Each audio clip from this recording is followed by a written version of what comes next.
നിങ്ങൾ പല കാര്യങ്ങളും എഴുതിയിട്ട് മാധ്യമത്തിൽ അതിൽ ചില കാര്യങ്ങൾ ശരിയായിരിക്കും, ചില കാര്യങ്ങൾ ശരിയായിരിക്കില്ല. ഞാൻ അതിനെക്കുറിച്ച് ഇവിടെ പബ്ലിക്ലി ചർച്ച നടക്കുന്നത് ശരിയല്ല.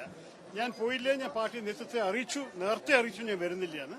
എനിക്ക് എന്തായാലും ഇവിടെ വാക്ക് കൊടുത്തായിരുന്നു. ഇതിനെ ക്യാൻസൽ ചെയ്തിട്ട് പോയിട്ട് വരേണ്ടിയിരുന്നു. കോഴിക്കോടേക്ക് വരാനും പോകാനും കുഴപ്പമില്ല, നിങ്ങൾക്കറിയാമല്ലോ. അപ്പോൾ ഒന്നുമല്ലെങ്കിൽ ഇത് ചെയ്യണം, അല്ലെങ്കിൽ അത് ചെയ്യണം. ഞാൻ പറഞ്ഞു ഈ സ്ഥിതി ഞാൻ ഇതാണ് ചെയ്യാൻ പോകുന്നത്. പക്ഷെ ഞാൻ ഉറപ്പുമായിട്ട് പാർലമെന്റിൽ എല്ലാ വിധത്തിലും പങ്കെടുക്കുമ്പോൾ പാർട്ടിയെ ആ സമയത്ത് കാണാൻ നേതൃത്വത്തിന്. പക്ഷെ എനിക്ക് പറയാനുള്ളത് പാർട്ടിയുടെ അകത്ത് പറയാനുള്ളത് പാർട്ടിയുടെ അകത്ത് തന്നെ പറയണം, നല്ലത് മാധ്യമക്കാരുടെ മുമ്പിലല്ല. നിങ്ങളെല്ലാവരും നിങ്ങളുടെ കാര്യങ്ങൾ ചെയ്തോളൂ, ഞാൻ എന്റെ കുറിച്ച് ഒരു വാക്ക് ഞാൻ പറയാൻ പോകുന്നില്ല.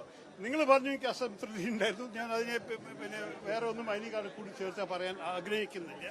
എന്റെ ഉദ്ദേശമായിരുന്നു ഞാൻ പാർട്ടി നേതൃത്വത്തിൽ പറഞ്ഞത് ഇവിടെ വരട്ടെ. ഈ ശ്രീനാരായണ ഗുരു പുസ്തകം പ്രത്യേകിച്ച് എനിക്ക് ലോകത്തിന് മുമ്പിൽ പ്രകാശിപ്പിക്കേണ്ടത് നല്ലൊരു കാര്യമാണ്. അത് കേരളത്തിനെ ബന്ധപ്പെട്ടതും എന്റെ ഓരോരോ ചിന്തകളെക്കുറിച്ച് എനിക്ക് ആ പുസ്തകത്തിനെ പ്രകാശിപ്പിക്കാൻ വലിയ ആഗ്രഹം ഉണ്ടായിരുന്നു.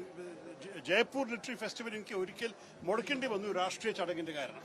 അതുപോലെ തന്നെ ഇതിനെയും മുടക്കേണ്ട പറഞ്ഞാൽ ഇവിടെ വന്നതാണ്, അത്രയേ ഉള്ളൂ. ഇനി ബാക്കിയെല്ലാം ഞാൻ പിന്നെ അത് നിങ്ങളത് പറഞ്ഞോളൂ, നിങ്ങളുടെ അഭിപ്രായം പറഞ്ഞോളൂ.